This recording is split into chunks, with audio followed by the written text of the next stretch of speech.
just like that, it's the start of a brand new week for all of us. Magandang Lunes ng hapon po sa inyong lahat. Ako po si Pauline Verzosa. Hello, Pauline Verzosa. Ako naman po si Lourdes Vera. Panahon din ng pagbangon para sa marami nating kababayan na apektado ng bagyo. Kaya always be kind.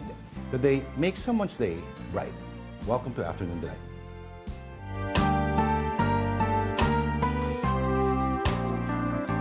Yun, no? Alright, it's Monday, November 18, 2024, and we hope you all had a restful weekend. So until Wednesday, wala po muna si Tita Denise Tan and I will be sitting in for her. Wednesday, huwag kayong mag-alala sa mga nag-aakala na ano yung comment natin nabasa mo? Oh, yun. Opo. Basta, Sinabi ko kay Tita Denise yun eh. oh. Tumawa lang siya. Oo. Alam mo, babalikan niya yung nag-comment. Well, Bakit this parang break- pumayat si Denise Tan? Payat si Denise Tan. Oo naman. Correct. Very fit nga si Tita So hindi po Denise. kayo namamalikmata? Opo, wala pong racket si Denise Tan ngayon kayo mag-ala. Well-deserved Kung bakit siya wala, vacation. dahilan niya na yan. Oo, Sinabi tama ko yan. kasi. Ay, sorry. Pero, Hindi po natin i-reveal. Huwag kayo mag-alala Ayan, na nasa okay. bakasyon si Denise Tan. Okay, anyway, ang ating delight of the day this Monday, to late lunch, no? Daing na bangus. Dako! O narinig ko may istorya kung bakit special daw itong week-long delight of the day nyo sa... Kasalanan lahat yan ng Tita Denise mo. Bakit? Hindi pa nakakain sa tropical hot kahit kailan daw. Talaga ba? Yes. Diba? Ever? Ayo. Paano ka naging Pilipino? Chinek mo ba ang iyong dugo? Ay. Oh, ikaw ba kumakain ka Oo sa- naman. Kasi dati malapit kami nakatira dun sa Tropical Hut na, yung National Bookstore sa May Quezon Sa may Quezon Avenue? Correct, correct. Kung saan tumatambay yung mga goons sa pelikulang Pilipino? Yun mismo. At kung saan nagpapapedicure si Tony Ferrer? Oh, tamang-tama. Yun. Yung Tropical Hanggang ngayon, Hut na nandun yun. pa sila. Sila Amay Bisaya, everyone. Tsaka nandun pa yung supermarket. Yes. Oo. Tama. Nag-iisang tropical hot supermarket at may gawaan pa ng sapatos doon, naalala ko. Tama. Alam mo ba bakit maraming mga extras ng pelikulang Pilipino doon sa area na yon? Bakit? Dahil doon yung Magnatech Omni Oh. na, well, it's a post-production laboratory pero doon na rin nakagawian na tumambay ng maraming mga extra. Kasi every time that they would need people for shoots, ano, kunyari mga crowd, mga effect, mga, yung literal na parang ipapakain sa buhaya. Mga Oh. ganyan. Or yung mga susuntukin ni Rudy Fernandez. Talaga ba? Doon sila kukuha. Interesting. So parang nung glory days talaga ng Philippine cinema na talagang ma-action films, doon talaga kukuha sila ng mga extra doon. At tambahin nila, parang ano na rin siya, parang club. Pero ngayon parang hindi na ata masyadong ganun yung kilala na ganun yung particular branch ng Tropical Hut. Marami pa bang tumatawag? Meron pa yata, may Meron pa nakikita pa ako huli yung pumunta, no? Pero si Tony Ferrer, kung gusto nakita, nagpapapedicurean. Pero ito talaga hindi ko makalimutan. May isang lugar din doon. Inuman siya ng kainan, ang pangalan na IBP, Ihaw Balot Plaza Okay. Express. One time, katapat na katapat ng IBP yung Magnatech Omni. Okay. One time, paatras yung tropa ko, naatrasan niya yung taxi na punong-puno ng mga goons ng pelikulang Pilipino. So medyo sabi, pare, may lasing na siya. Mahirap yata kalaban tong mga to. Mukhang kamukha nila ano to eh. Oh. O mga goons talaga. Wala, kamot. nangyari? Nakamot na lang sila na ulo. Ewan kung ginulpi yung kaibigan Akala ko, ko. oo nga eh. Huwag naman sana. Pero ititip ko sa'yo, tita. Pinakamasarap na inihaw na pusit doon ko yata natikman. Dun sa ano na yon? Yes. Sa IBP. Kung mahilig ka sa squid, grilled squid. Ayan. Oh, pero balikan natin tong daing na bangus natin Yes. naman, no? Of course. Alam mo ba yung sinabi daw nila kung bakit nagkaganyan? Oh, Ano bakit? sabi ng isda nung nahati? I'm dying. Hindi, I'm tuna. Dalawa na siya. Sorry. Pero yun yung una na tuna. sinabi. Oo nga pala. Oh, di ba? My God, I cannot... Pero classic talaga ang Tropical Hut. Sayang Oo, naman, wala alam- si Tita Denise. Nung Friday, Oh, sabihin natin, sinanghot niya yung isang buong classic burger. ng Tropical Yes. Hut. So natikman na pala. Natikman naman. Akala ko this week niya balak subukan for the first time. Actually, in-order lang to para mapunta kay Lalaine tong sa akin. Narinig ko, paborito daw nila rin ng daing ng... Alam mo, napakaswerte ng henerasyon ngayon ng kumakain ng mga bangus. Well, once upon a time, special luxury ang bangus na walang tinik. Sarap. Sarap. Oh, talaga? Once upon a time, kailangan mong operahan mismo. Yung bangus na yung mga tinik niya kung saan-saan nakatira. Yes, oo, yung bangus pa naman mismo, ano yung tinik niya, no? Parang very thin, tsaka kalat-kalat nga. Oo, yung nanggigigil ka na, yung kagat Gusto mo nang kainin? Diba? Ngayon, sabi ko noon, hindi mag-a-advance ang Philippine civilization hanggat may mga bangus pa rin Na may tinik. Diba? Tama yan. Mhm. Okay. Pero marami tayong mga kapatid ngayon, kababayan, na hindi maganda. No? Mas malala pa sa ang mga pakiramdam dahil marami na wala sa kanila, including property siguro. Tita Pao. Tama ka dyan, Lord. No? At this point, tingnan naman natin ang latest kay Pepito, which has already weakened into a severe tropical storm. Now, Pepito was last spotted 270 kilometers west of Batac, Ilocos Norte, with winds of 110 kilometers per hour and gustiness of up to 135 kph. It will exit the Philippine Area of Responsibility this afternoon, and signal number 1 is still raised over several areas in Luzon. And Pepito and its trough, as well as easterlies and localized thunderstorms, will still bring rain to the country today. Catanduanes talaga yung napuruhan ng pananalasa ng bagyong Pepito at nasa linya po ng telepono ngayon ang Information Officer ng Disaster Office po ng probinsya. Magandang araw po, Miss Camille Gianan. Hello po, this is Camille from the Governor's Office Information. Yes po. Hello po, Ma'am Lourdes Vera po at si Pauline Versosa. Una po sa lahat, kamusta na po ang weather dyan, ma'am? Good afternoon.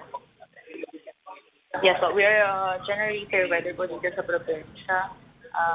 Nilift na po yung signal kahapon. Nagbiyahe na po yung pagkuhan namin. Hello, ma'am. Opo. Ma'am, medyo nagbe-break lang po yung linya, ano? Pero ulitin lang po namin yung tanong, kamusta na po yung panahon dyan sa Catanduanes? Gaano po kalala yung pinsala na dinala po ni Pepito?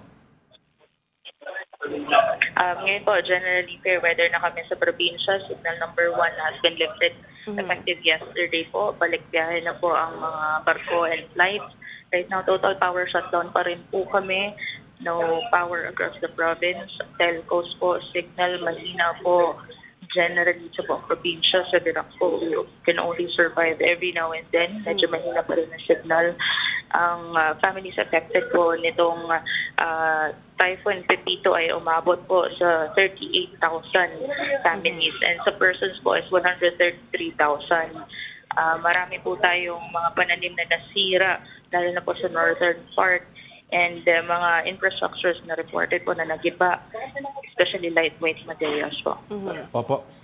Ma'am, ano po yung maaari niyong i-compare ng mga nagdaang bagyo dito po kay Pepito in terms of yung impact siguro at yung lakas at yung naging naiwan niya pong pinsala, ma'am? Ayan po. If you compare it to the previous typhoons po, if you remember 4 years ago, Super Typhoon Rolly also hit Catanduanes, pero southern part yung severely hit. Right now po, Pepito is the same with Rolly in terms of damage, pero northern part naman po yung severely hit. Yung road clearing operations po, ma'am, kamusta na so far? Ano na pong development, ma'am? Road clearing operations po immediately started right after humupa yung lakas ng panahon noong Sunday po mismo. Up until now po, ongoing ang road clearing operations. Kumpara kahapon po, mas madami na po yung passable na mga lugar dito sa probinsya. Lalo na mula northern papuntang Dirac po, which is the capital town. May mga ilan-ilan po na one lane passable po. Okay, ma'am, kanina sabi niyo po wala pang ang kuryente dyan sa Catanduanes. When are you expecting na maibalik ang power lines dyan? Ayan po, if you compare to Super Typhoon Rolly once again po, it will take us more than weeks, baka months po before mag-recover or ma-restore completely yung ilaw dito sa amin. Weeks and months, ma'am? Hindi na po ba mapapabilis yan? Yun talaga yung ine-estimate nyo na time period?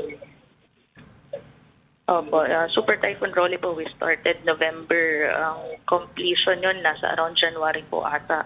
It will depend po kung gaano karami yung restoration teams po na pupunta sa amin to help May mga ibang lugar na po na nagpadala na po ng mga supplies at iba pong mga tulong po sa ano pa ho ba at this point ang kailangan ng Catanduanes mula po sa national government po kung may pagkakataon pong masabi po ang mga ito?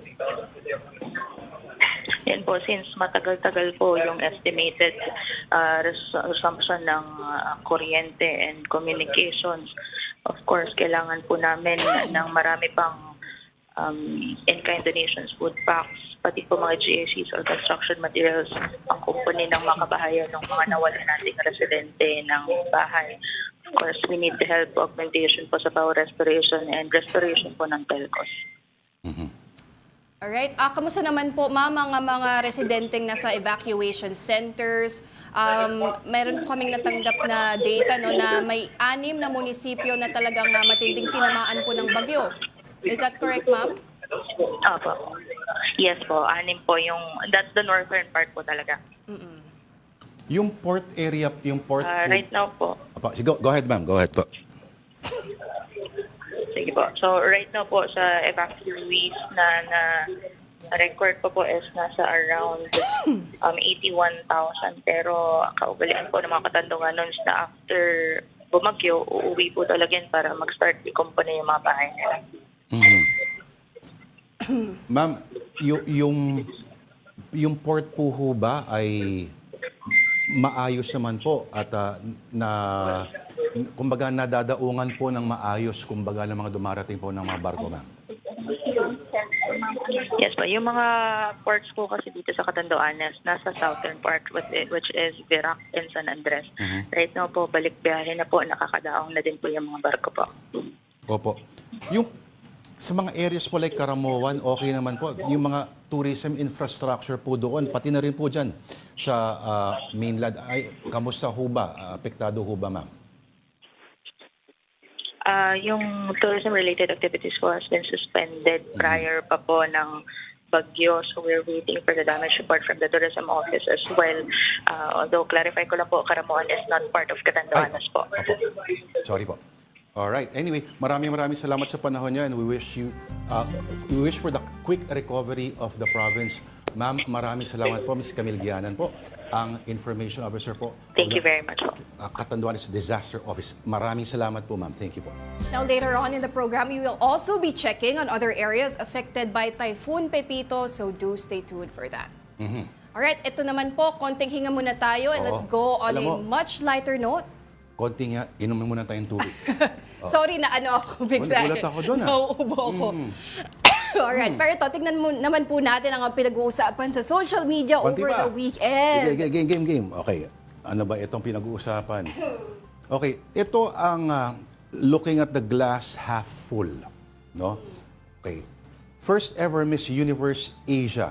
So kung ako kunyari ay medyo may challenge sa aking literacy at yung comprehension ko ay medyo parang una ko makita, uy, congratulations, sa bagay. Ang sinasabi, lahat daw na makarating sa Miss Universe ay panalo na agad, ano? Pero kasi ang format pala this year, So merong top 5, yun pa rin yung competition, ano? But si Chelsea actually just made it to the top 30 ng semi-finalist. She wasn't may top able 30 to pa rin. advance doon sa top 12 and top 5. Pero in a surprise turn of events, after nung pinaka-coronation, no, nag-announce sila ng mga continental queens. Tama ba? Per continent. Oo, per continent. yeah, merong isa for Asia, meron for Latin America, meron isa for Europe, Correct. North America. At sa atin, si Chelsea sa Asia. Hindi rin lang malinaw kung paano kaya, ito ba'y pre-selected na beforehand or noong actual pageant lang mismo? Oo. Diba? Pero syempre, congratulations na rin kay Chelsea. At least she made history as the first ever Miss Universe Asia. And actually, maraming nadismaya that she wasn't able to advance further into the competition. Kasi actually, hindi na niya narampa tong gown niya nagawa ni Manny Halasan. And, Nakita ko parang yung suot niya ay parang supposedly representing the Islamic and both the Christian tradition. Yung national costume niya. Oo, tapos Natkos. merong parang berhen din. Yes, napakaganda naman. Doon yun sa national costume, ano? Pero at least napakita ni Chelsea yung very famous tampisaw walk niya doon sa swimsuit Bakit nga ba tinawag na tampisaw competition. walk? Actually, sabi niya, tampisaw kasi she's mimicking yung parang water, parang circular motion of, Ganon? with her feet. Yan, tama. So, ang ganda ng walk niya. Actually, doon pa lang Baka sa... pwedeng pasampulan. Ay, ikaw na lang. Hanap na lang tayo ng video niyan. Sir, parang uso ngayon yung mga may trademark walk. Ano? Yes, Sino nga lava dati meron, walk. ano yung lava walk? Yan, sino nga ba yung Kay lava walk? Catriona. Oo, Kasi red yung ano niya yung gown niya. Akala ko dahil dumadaos-dos pababa ng bulkan. Pasabog. Pero maganda Pati- yung kay Chelsea. Pati sa lalaki, di ba may nag-guest kami dito noon, pageant winner siya, male pageant. Meron din daw siyang trademark walk na nakalimutan ko. lang Talaga? kung ano Oo. yung Uso klase na ng kasi walk yan. niya. Para ma-identify talaga, maalala mo Kung yun. ikaw ba, Pao, kung sasali ka ba sa pageant, sa tingin mo magkakaroon ka ng trademark walk? Siguro, alam mo, kahit hindi mo lagyan ng pangalan yung walk mo, yung mga pageant fans, babansagan nila yung walk mo ng a certain name. Yun talaga yung nilolook forward din kasi ng mga pageant fans. And that walk, any walk of that kind, should be a combination of your natural physiology, your natural movements, plus siguro yung aesthetic concerns mo. Yes, No? oo. So kung ikaw, let's say, medyo sakang maglakad, kunyari, kasama rin yan sa trademark mo. Sakang maglakad. Kunyari so, lang. sakang walk, ganon. Pwede mas maganda oo. namang siguro ay Ikaw talaga. multilateral movement. Pero hindi mo na, ewan ko pansin mo ba, ito lately, sa mga Miss Universe pageants, patindi yung mga costume. Oh Yung yes, mga, oh yes. Mga bahay na parang float sa MMFF. Oo. Di ba? Actually, meron gumawa ng thread, nakita ko sa Twitter or sa X na through the years, yung mga national costumes ng mga Miss Universe Philippines. Grabe na rin yung Diba? pag-evolve nung mga natcos. Parang pwede mo na ipatira sa mga nasiraan ng bahay. Yung ganong kalalaki, yung mga dala nila. Patalbugan Hindi talaga suot sila dala dyan. nilang costume talaga. Patalbugan. Pero at least it's also a platform for Filipino designers to showcase, di ba, yung kanilang mga gawa. Mm-hmm. Lalo na kay Chelsea, maganda yung sabi mo nga na it's a mix of Islam and Christian. Pero agree ka ba? May isa kasing artista na nagsabi, pangit daw yung buong presentation. I Ay. mean, nung buong pageant. Actually, Nico, I didn't get to watch the full production nitong Miss Universe. Pero, I don't know, hindi ko alam anong basehan kasi nung pagsabi ng pangit eh. Parang ano daw, ang isang comment ay parang minadali daw. Parang unlike before na may movement, may Ang gradations. nabasa ko, yung mga camera angles daw, hindi maganda. Hindi pinapakita yung ganda talaga ng candidates. I guess some were disappointed. Lalo na dito kay Chelsea. Meron kasi siyang mga angle na fierce talaga yung look niya eh. Talaga may kita mo yung ganda niya. But I guess it didn't translate so much on TV. And sinisisi nila yung mga angle daw ng camera o lighting. Kasi parang wala na ganun. matuloy ng camera angle. Yung, kumbaga, the whole production, Oo. yun yung sinasabi. Makikita mo, dati kasi di ba, ang lakas ng kritisismo sa pageant na ito na sexist daw, sinistereotype daw yung mga babae. Pero ngayon makikita mo, 13 of the ilang kandidato ba overall are mothers. Oo, tama yan, no? At tinanggal na yung 28 years old Yung age na limit. limit. So pwede ka na. Oh. Pwede, sige. Tingnan natin. Hindi, kumbaga, dati alam mo yun, talagang... Oo, pwede na. Pwede na mothers. In fact, I know nung Miss Universe Philippines na pageant, may friend kami. Mom na siya of I think 2 or 3 and she joined. She was representing Pasig, I believe. Yun yung progressive na thinking, no? Kumbaga, inclusive. At walang nililimitahan na ikaw ay priced lamang for your age, etc., etc. Pero, ang sinasabi rin nila, ewan ko kung paano naha-highlight, pero pati na rin yung advokasya mo. Diba? Yeah, ay importante dapat yan. kasing halaga ng itsura mo. Importante yan. Ito si Chelsea, she always speaks about breaking stereotypes. Sabi niya, she's a woman of color. And yun talaga yung advocacy niya. She's always trying to fight for equality. Ito nga si Chelsea Manalo. So, Tsaka ang kulay ng congratulations. Pilipinas ay hindi lamang iisang klase. Diba? At hindi na ito simpleng usapin ng kulay ng balat, etc., etc., or apelido mo. Ito Okay. naman. Okay, still on the Miss You journey of Chelsea Manalo. Usapang artificial intelligence. Ito po, tinanong ang ChatGPT kung bakit hindi kasama sa top 12 si Chelsea sa top 10 at ang sagot ni ChatGPT, ito. Teka muna, tita. Oh. Ano ba ang ChatGPT? Sa mga nanonood ngayon, sabihin natin na hindi masyadong versed in the jargon of...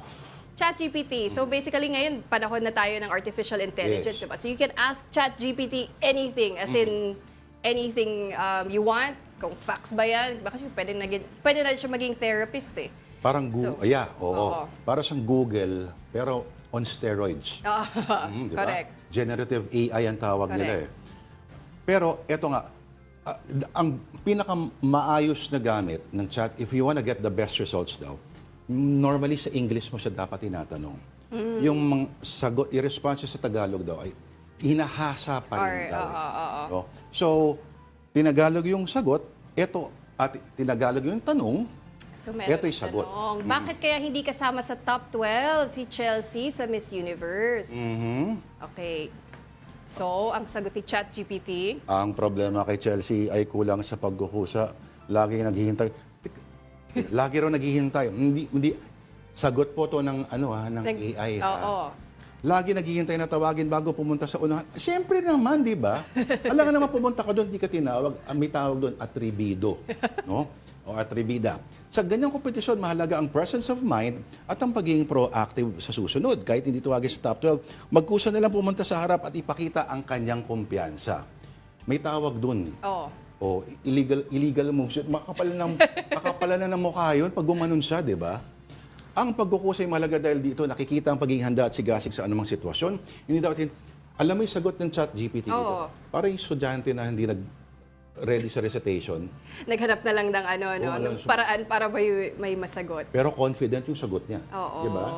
Pwede naman si ChatGPT, sinisi talaga si Chelsea. Oo, di ba? Pero nakakatawa, kaya naman pala, wala palang pagkukusak, hindi kasali sa top 12. Oo, lesson learned. Chelsea.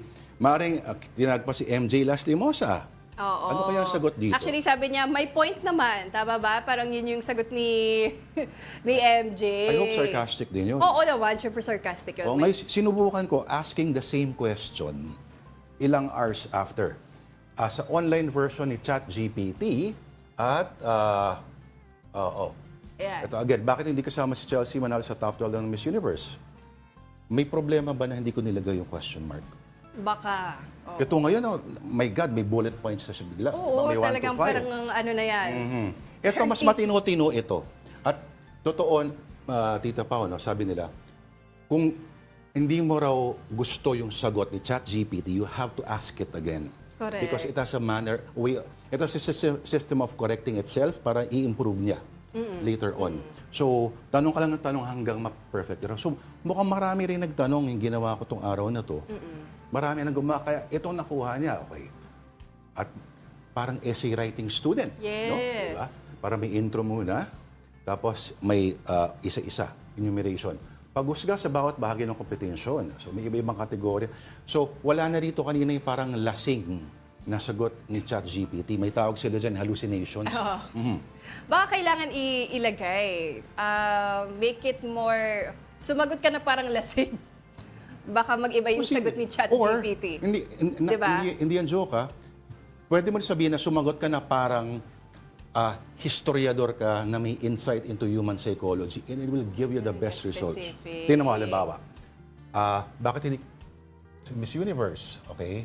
Okay. Tapos, Ika-copy ba? copy natin. Tapos, dagdagan pa natin ng Oo. sumagot ka na parang meron kang degree sa history at Okay, try talaga Human natin side, yan. seryoso, Oo. oh. Sumagot At na parang meron ka Oo. degree sa... history Okay. at psychology, behavioral psychology.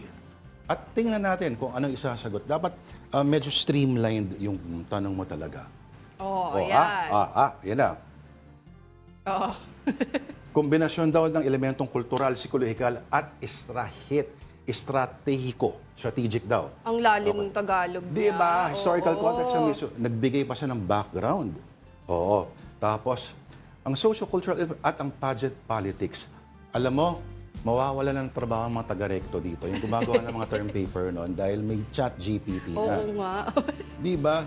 Alam mo, pwede ka magkaroon ng mga news, script sa news.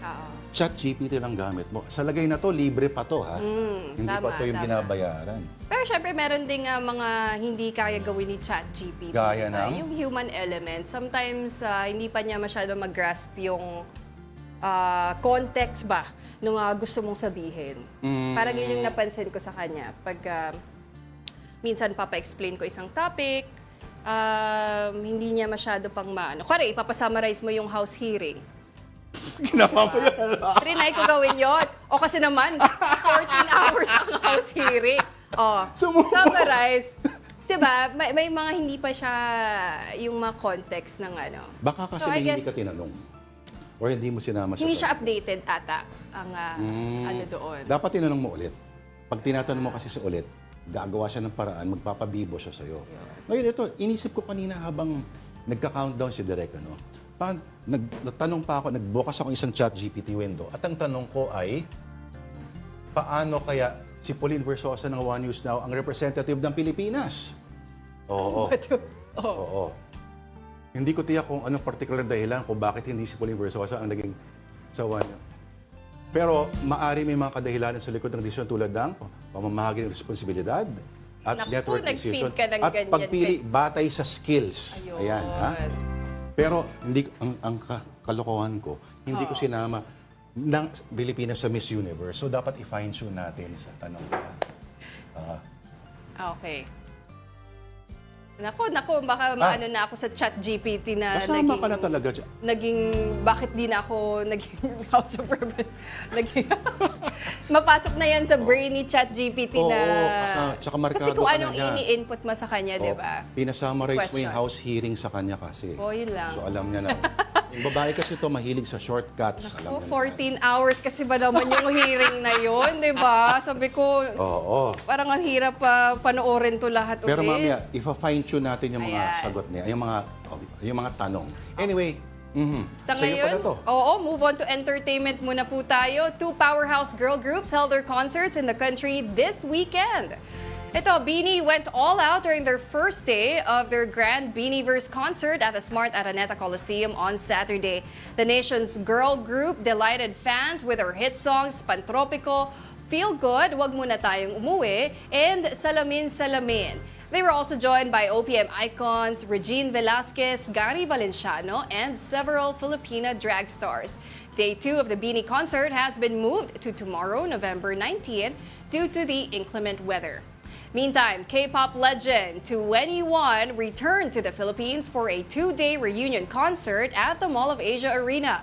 The award-winning girl group sang their hit songs Fire, I Don't Care, Can't Nobody, and I Am the Best, among others. This is the quartet tour's Asian leg stop after Seoul last month. Alright, time out muna kami. At habang tinitingnan natin yung refined search question, yung refined question tungkol kung bakit hindi si Pauline ang representative natin sa Miss Universe 2024. Abay, marami pa kaming kwento sa inyo. Magbabalik po ang Afternoon Delight.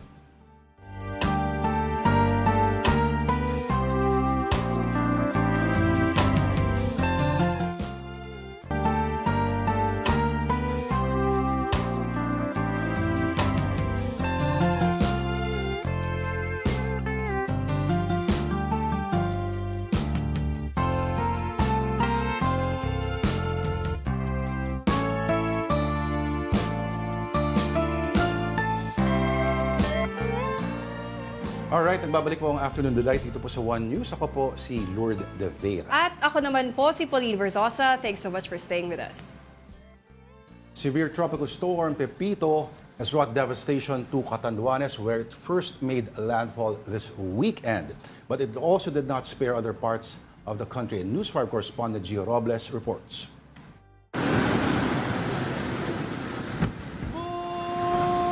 Sintaas ng dalawang palapag na gusali ang mga alon na humampas sa Vera Catanduanes Sabado ng umaga. Umapaw ang tubig sa kalsada at mistulang lalamunin ng napadaang truck ng bumbero. Ito rin ang eksena sa barangay Matalibong sa bayan ng Tiwi sa Albay. Ang lalaking ito na sakay ng motor, muntik pang matangay. Pero sa lakas ng agos, parang laruan na inanod ang bangkang ito. Napatakbo rin ang ilang residente sa gulat nang umapaw ang tubig mula sa dagat. Tabangi na! Tabangi! Dali! Diyos ko ninyo! Paglilinaw ni Tiwi Mayor Jaime Villanueva, Hindi po yun storm surge, yun po ay cause ng high tide na nasabayan lang ng malakas na hangin. agad namang isinailalim sa Storm Signal number 5 ang Catanduanes. Alas 9:40 ng gabi nang maglandfall ang mata ni Pipito sa bayan ng Panganiban. Hindi rin nakaligtas ang iba pang bahagi ng Bicol. Kinaumagahan ng Linggo, kita sa Panganiban ang mga nawasak na tahanan. Halos wala ring natira sa mga bahay na ito mula sa ilang coastal barangay sa bayan ng Karamuran. Ang covered court na ito naubos din halos sa mga yero matapos liparin ng hangin. Walang kuryente at bagsak ang linya ng komunikasyon sa malaking bahagi ng Catanduanes. Ayon sa provincial government, patuloy ang assessment sa pinsala ng super typhoon. Hapon ng Linggo naman ang maramdaman ng bagyong Pipito sa Baler, Aurora. Halos mag-zero visibility dahil sa lakas ng ulan. Alas 3:20 ng hapon nang maglandfall sa ikalawang pagkakataon ng bagyo sa Dipakulaw, Aurora. May naranasan ding storm surge sa ilang lugar. Nang humupa ang masamang panahon kinagabihan, mga nagbagsakang puno at poste at nalipad na bubong ang makikita sa daan sa Baler. Aabot sa 13,000 na pamilya ang inilikas. Aabutin pa raw ng 3 araw bago maibalik ang supply ng kuryente. Halos 700 residente rin ang inilikas sa Quezon dahil sa bagyong Pipito, gaya ng ilang nakatira sa tabi ng Agos River. Ang kinatatakot po namin doon, baka po bilang bumuhos yung tubig, ay anod po kami lahat. Sa pantalan ng humalig, malalakas na alon ang naramdaman nitong linggo, maging sa baybayin ng Pulilio. Mga pananim na maisan at sibuyas naman ang inaalala ng mga magsasaka sa Karanglan, Nueva Ecija. Malaki po puhunan. Yung aking puhunan po, inutang ko lang. Tapos mababagyo pa. Sa buong probinsya, mahigit 4,000 ang inilikas. Gaya ni Marjeline na taga San Jose na kabuanan pa naman. Inaas na po namin yung mga gamit ng baby para po hindi maabutan. Sarado ang maraming establishmento nitong linggo sa San Jose. Pahirapan din ang evacuation dahil nag-brown out pa. Kahit hindi direktang dinaanan ng bagyo, daan-daang pamilya rin ang inilikas sa high-risk area sa Maynila o yung mga nakatira malapit sa baybayin. Pahirapan nga lang ang maayos na palikuran sa Delpan Evacuation Center. Mahirap kasi ang tubig, tapos baba pa kami sa baba, magsi-CR. Kailangan talaga ng tiis-tiis lang talaga dito. Mayroon ding mga nanatili sa Corazon Aquino High School na mga lumikas mula sa Baseco compound. Siniguro naman ng Manila LGU ang pagbibigay ng tulong sa mga lumikas na residente. Para sa 1PH, Gio Robles, News 5. Si Pipito na ba yung huling bagyong tatama sa Pilipinas ngayon? Ang gusto nating sagot, oo. Pero para linawin to, mga kapatid, makakausap po natin ang Pag-asa weather forecaster na si Glyza Escoliar. Ma'am, okay, si Pipito na ho bang last? Minamomonitor pa ho ba tayo na any bagong sama ng panahon na papasok po ngayon, ma'am? Sir Lord, ngayong linggo po, wala po tayong namomonitor na anumang sama ng panahon papasok. Pero by next week po, base po sa bagong pinalabas na TC Threat Potential po ng Climatological Division, ay meron pong signal na meron pong isang sama ng panahon sa labas ng Philippine Area of Responsibility. Pero ito po ay mababa pa naman po ang tsansa na maging bagyo. And then for December, may forecast din po na 1 o 2 bagyo ang pwedeng mabuo. Oh, may mga nagtatanong lang po, ma'am, ano? Parang yung ina-expect na lakas nitong si Pepito, yung second landfall niya, totoo ba yung observation ng iba at may basehan ho ba na nung tumama raw sa Sierra Madre, nabasag daw yung eye wall, yung mata. Kaya humina at hindi masyadong naramdaman, kumbaga, sa mga the rest na dinaanan po ni Pepito. Sir Lord, ang pagtama po ng bagyo sa mountain ranges po natin ay usually po nasisira nga po yung structure po ng bagyo sa kadahilan ng wala na pong moisture dun sa kalupaan. At isa pa po, yung obstruction po na tinatawag kagaya po ng Sierra Madre ay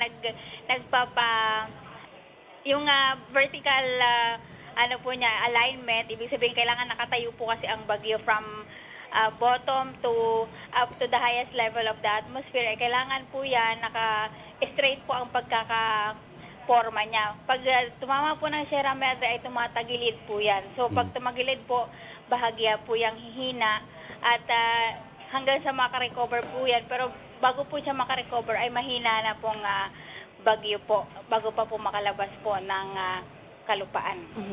Okay, Ma'am Glyza, historically by the end of the year, Mindanao yung usually tinatamaan ng masungit na panahon. Ganun pa rin po ba yung forecast ng Pag-asa ngayong 2024? Yung last 10 years po na average po natin, nakikita po natin na pababa na po yung mga forecast. But for the October and November po ng mga bagyo, kung mapapansin niyo po, ay paakyat po yung mga forecast, mga tinatamaan po ng bagyo. Eventually po, titingnan po ulit natin yan yung 10-year period po. By the end of 2024, titingnan po natin kung may nabago po sa average track po ng mga bagyo after po ng pagsalanta po ng mga bagyo katulad po ng Christine hanggang bagyong Pipito po. Kung naka-apekto po ba ito sa average na track ng bagyo po for a 10-year period. Opo, kasi yung Pablo, naalala mo, December din tumama ata yun. At yun talaga, sa Davao del Oro talaga, bumana talaga siya. At 2012 po, nangyari po ito, 2012, Disyembre. Opo. Opo. Actually, sunod-sunod po yan, Sir Lord, yung Opo. Sendong, Yes. yung Yolanda po at yung Pablo. Opo, Yolanda naman. Pero ibang klase talaga itong mga palakas. Talaga ang palakas, naging common na. Pero, okay, alam na natin, pre-La Nina season daw ngayon. Opo. Ito na ba, kailan ho ba natin in-expect ito mag-peak o nag-peak na ba tayo ngayon? At ano nga ba yung weather conditions ang maari po nating expect between now and yung end of La Nina po? Sa ngayon po, ang La Nina po natin ay nasa 50% chance. Bumababa na po yung chance po nito. Although, sinasabi po ng Pag-asa na may La Nina-like condition po dahil mainit po ang karagatan sa silangan po ng Pilipinas. Although hindi niya pa po nare-reach yung criteria for a La Nina condition, La Nina-like lang po ang tawag dahil may konting deviation po, konting pagtaas po ng temperatura sa malapit po sa atin.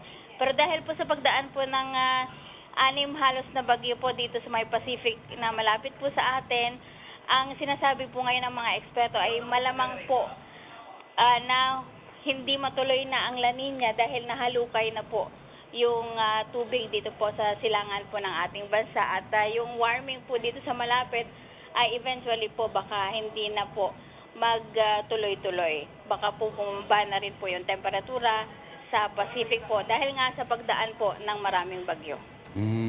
Ganun pala yun, pag dumadaan ang mga bagyo, bumababa yung temperatura.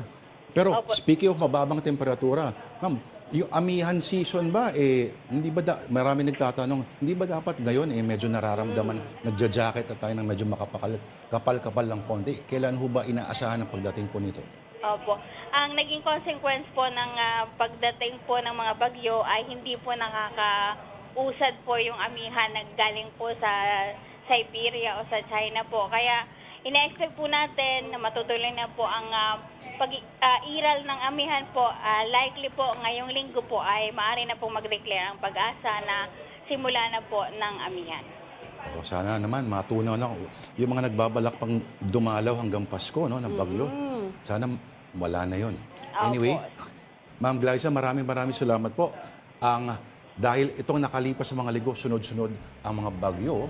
Nako, maraming salamat po, ma'am, at mabuhay po ang Pag-asa po. Sana po ay hindi po sila magsawa at talagang bigyan palalo ng lakas ang mga taong nagtatrabaho po sa likod ng ating weather agency. Mabuhay po kayo, ma'am. Maraming salamat po at nagpapasalamat din po kami sa media kasi kahit po ng mga nagdaang bagyo, lalo na po yung weekends na halos wala po kaming way para po ipalagana po yung mga impormasyon tungkol po sa bagyo ay ang laki po ng suporta ng media for the past days po. Opo. Alright, maraming salamat po. Glyza Escollar, ang ating Pag-asa weather forecaster. Thank you, ma'am. And now here's a quick rundown of more stories on One News. Defense Secretary Gilbert Teodoro and his U.S. counterpart Lloyd Austin have signed a General Security of Military Information Agreement. The DND said the deal is a, quote, critical step to enhance information sharing and deepen cooperation. Teodoro also conferred Austin the Outstanding Achievement Medal for his contributions to strengthening defense between Manila and Washington. Malaysia is protesting the two new Philippine maritime laws. It believes that the Philippine Maritime Zones and Archipelagic Sea Lanes Acts encroach on its territory. Kuala Lumpur notes reference documents related to the laws that supposedly include claims over the Malaysian state of Sabah and on Borneo Island. And Executive Secretary Lucas Bersamin dismissed as hallucination former President Rodrigo Duterte's recent claim involving Malacanang. Duterte alleged that the palace is funding former Senator Sonny Trillanes to attack him. Digong also suggested that Trillanes would not act without support and hinted at his connection to President Bongbong Marcos. And speaking of President Marcos, he led the 49th Philippine National Prayer Breakfast at Malacanang today. Details from our mobile journal, Julie Baiza. Well, we have been monitoring Pepito all night. Unfortunately, I'm sorry and saddened to report that meron tayong casualty na isa sa Cam Norte. Ito ang malungkot na ibinalita ni Pangulong Bongbong Marcos kasunod ng pananalasa ng bagyong Pepito sa bansa nitong weekend. Partikular na napuruhan dito ang Catanduanes. Ayon sa Pangulo, sa kabila ng casualty, buo pa rin ang pasasalamat ng gobyerno sa mga first responders at LGU. Pang-anim na nila ito. I'm sure that they are exhausted. I am sure that they have they continue to do and work with as hard as they can. Kaya tayo po nagpapasalamat sa kanila. Kahit papano, sa lakas ng Pepito, ay hindi kasing sama ng aming kinakatakutan. It wasn't as bad as we feared. Kasabay niyan, nangako si PBBM na tuloy-tuloy ang magiging pagtulong ng pamahalaan sa mga naapektuhan ng bagyo. Bukod sa pamamigay ng relief goods at non-food items, sisimulan na rin daw ang pagsasaayos sa mga nasirang tulay, kalsada at iba pang infrastruktura. May panawagan din siya sa publiko. Sana naman, pagkadating ng Pasko, tayong mga Pilipino, alalahanin naman natin ang mga ating mga kababayan na kahit na sinasalanta at kahit papano sana yung ating sanang gawing papamasko, pamahagi na natin sa kanila. Kawawa naman at sila'y naghihirap. Kaninang umaga rin, nagsama-sama naman ang mga lider ng pamahalaan at religious sectors para sa 49th Philippine National Prayer Breakfast sa Malacanang. We lift up His Excellency Ferdinand Marcos Jr. Taunang ginaganap ang PNPB upang humingi ng moral at spiritual growth para sa bansa. Sabi ng Pangulo, napapanahon ito lalo't sunod-sunod ang hamon na hinaharap natin.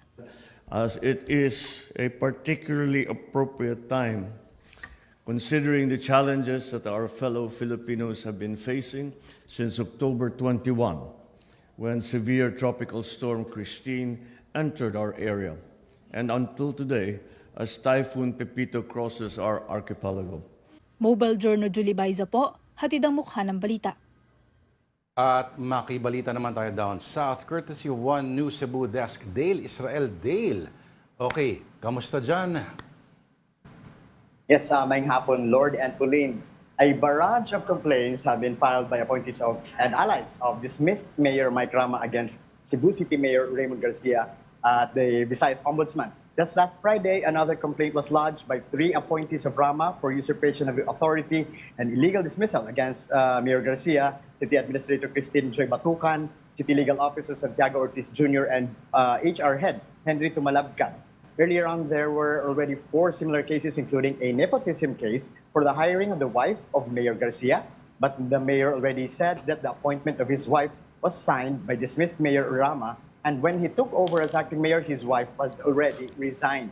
During a press conference this morning, Mayor Garcia said that he expects more cases to be filed against him by the other camp because it is already election time and they want to put him down with this string of cases. Garcia said that it is better that they file cases instead of barraging into the offices of the City Hall and disrupt the transactions there, just like what happened or just like what the former city administrator and other Rama allies did last week. He also said that he will answer the points raised in the cases when he gets the copy of the complaint. The Rama camp also claimed that Garcia's assumption as mayor is illegal, despite the dismissed order from the ombudsman claiming that it has not been officially served. But Mayor Garcia insisted that he is merely complying with the order from the DILG that there was already a vacancy and he has to assume as the new mayor of Cebu City last September. We were at Cebu City Hall this morning and there are no disruptions in the transactions and at the City Hall despite the conflict between the two former allies. Right now, Lord and Pauline, we are already at the Cebu capital for the first ever special or joint special provincial board sessions between Cebu and Bohol. As we all know that Cebu and Bohol will be the only provinces that will be left behind in Central Visayas because Negros Oriental and Siquijor will be joining soon the Negros Island regions. It is expected that Cebu Governor Gwen Garcia and Bohol Governor Aris Amentado will be here at the Cebu capital along with the officials from both provinces. Aside from regional directors of national government-line agencies, they will also be joining the meeting here. There are also a sisterhood pact between Cebu and Bohol later. We will expect other topics to be discussed here at the historic meeting of the two provinces later. Keep you posted on that later. Ang dami nangyayari sa Cebu ngayon. May mga meeting ng mga ASEAN judges. Anyway, maraming salamat ang One News Cebu Desk at si Dale Israel, ang Freeman editor din natin. Maraming salamat si Dale. All right, you're still watching Afternoon Delight here on One News, but it's time for another breather. We'll be right back.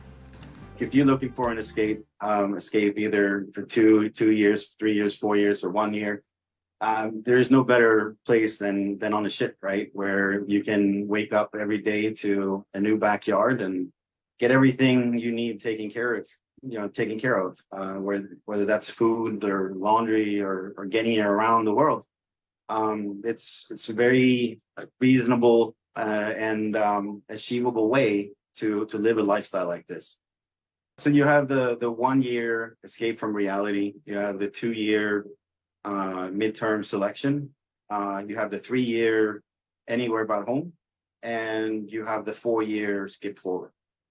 And so regardless of who had won, we had this in the works. So it's not really a political campaign at all. It's just the timing is with the election, and it just happened that Trump won, and there's more Democrats that are unhappy about living in the US now than Republicans.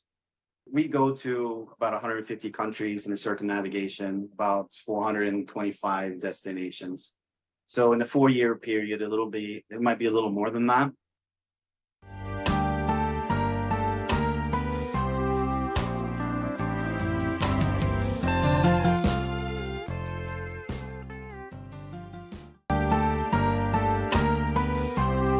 Donald Trump has ambitious plans for day one when he returns to the White House. Some of his agenda includes starting mass deportations of migrants and reversing climate policies aimed at reducing planet-warming greenhouse gas emissions. Trump can direct his administration to begin the deportation effort the minute he arrives in office, but it's much more complicated to actually deport the nearly 11 million people who are believed to be in the United States illegally. That would require a huge trained law enforcement force, massive detention facilities, airplanes to move people, and nations willing to accept them. With an executive order on day one, he can roll back environmental protections, halt wind projects, scuttle the Biden administration's targets that encourage the switch to electric cars, and abolish standards for companies to become more environmentally friendly. Trump is also promising to reshape the federal government by potentially firing thousands of federal workers he believes are secretly working against him. He could begin the process of stripping tens of thousands of career employees of their civil service protections so they could be more easily fired. Beyond the firings, Trump wants to crack down on government officials who leak to reporters and wants to require that federal employees pass a new civil service test. Additionally, Trump wants to pardon those arrested for their role in the Capitol riot on January 6, 2021, and to make the federal criminal cases against him go away. More than 1,500 people have been charged since a mob of Trump supporters spun up by the outgoing president attacked the Capitol nearly 4 years ago. As president, Trump can pardon anyone convicted in federal court, District of Columbia Superior Court, or in a military court-martial. He can stop the continued prosecution of rioters by telling his attorney general to stand down. Trump has said that within 2 seconds of taking office, he would fire Jack Smith, the special counsel who has been prosecuting 2 federal cases against him. But Smith is already evaluating how to wind down the cases. However, Trump cannot pardon himself when it comes to his state conviction in New York in a hush money case.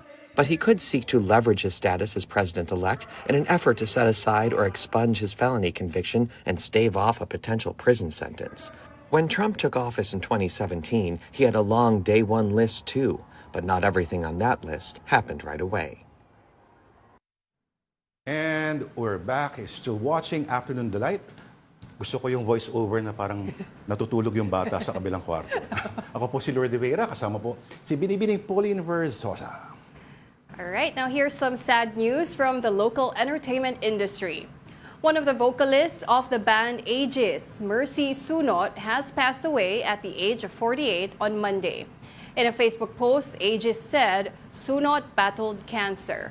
The band also wrote a tribute for the vocalist, saying she has touched lives, inspired fans, and lifted spirits with every song she sang. Yan ang power vocals. Oo naman. And here's another story. Okay lang ba tumayo sa isang parking slot para i-reserve ito? Nako, yan ang pinagdedebatehan ngayon. Kung nasa Marikina ka, nako, hindi yan uobra. Ito, yan ang sasagutin ng report ni Mobile Journal, Evan Tarinque. Marami ngayon ang mga nagba-viral sa pagtayo at pagbantay sa mga bakanting parking slots. Pero sa Marikina, bawal ang ganitong gawain at may parusa ang lalabag. Kaliwat kanan ng mga video na ito online kung saan ang mga tao mismo ang tumatayo sa mga parking slots para i-reserve ito. Pero ang mga motoristang nakausap ko, ito ang say dyan. Hindi naman talaga pwedeng i-reserve yun, tsaka hindi naman pantao yun, ba't sila tatayo doon, di ba? Na-experience ko rin yan. Nakakainis kasi nauna ka biglang may tao nakatayo, so hindi ka makapark agad.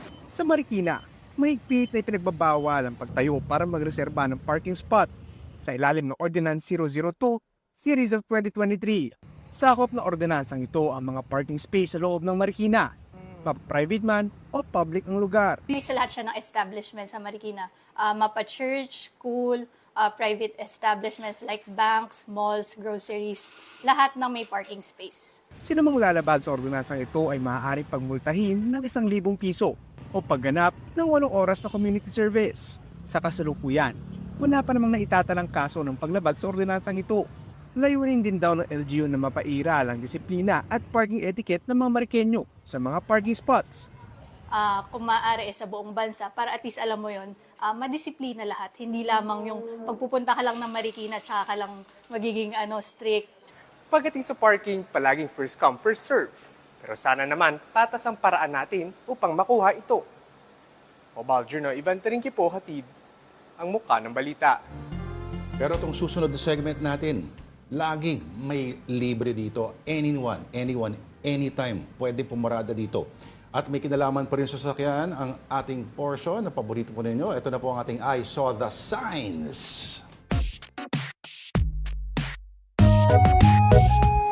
I Saw the Signs. Anong nagaganap pag traffic edition? Tita Pao, what is the first photograph? Okay, ito. Naglalakad na lang. Na-traffic pa! Tawang-tawa ako dito. Video yan Video ba yan? Tapos, si Kuya, naglalakad lang pero na-traffic pa. Kasi, kasi yung may sidewalk, dapat nilalakaran tao, may dumaan ng motor. Yes, so kahit siya, na-standstill na dyan sa area na yun. Welcome to the Philippines. Dapat gantihan doon sa bike, sa lane nila. Tumayo din, doon maglakad din. Oo. Okay, next. Ito, sa sobrang traffic, nagkapamilya na ako dito sa bus. Hindi ko na-guess. Kasi nakaano yung ulo ni ate dun sa shoulder ni Kuya. Galing. Oo. Diba? Okay, next photo. Pero delikado yun, ha? Bakit naman?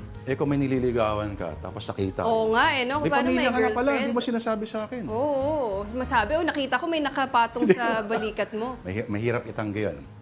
Okay, and this is how you keep calm in traffic jams. Hindi ko lang... okay, bubble... May bubble wrap. Oo. Sa manibela. Ay, magandang idea yan, ha? Try natin. Bibigyan kita ng bubble wrap. Regaluhan Marami kita. ako. Marami ka. So ako na lang bigyan mo. Alam ko na ibibigay ko sa iyo sa Pasko. Kailan birthday mo? August. August. Tapos na eh. Oo, sa Pasko na lang. Alam mo Okay, sino na, nagaganyan? Sino? Si Ate V, si Vilma Santos. Alin? Yung bubble wrap? Meron siyang bubble wrap therapy. Meron siya, nagpapabili daw siya lagi, pinuputok niya isa-isa. Galing, no? Alright, so do send us your signs. Afternoon Delight, on@gmail.com. Diyan nyo po pwede ipadala kung may makita po kayong mga signs na pasok sa aming I Saw the Signs segment.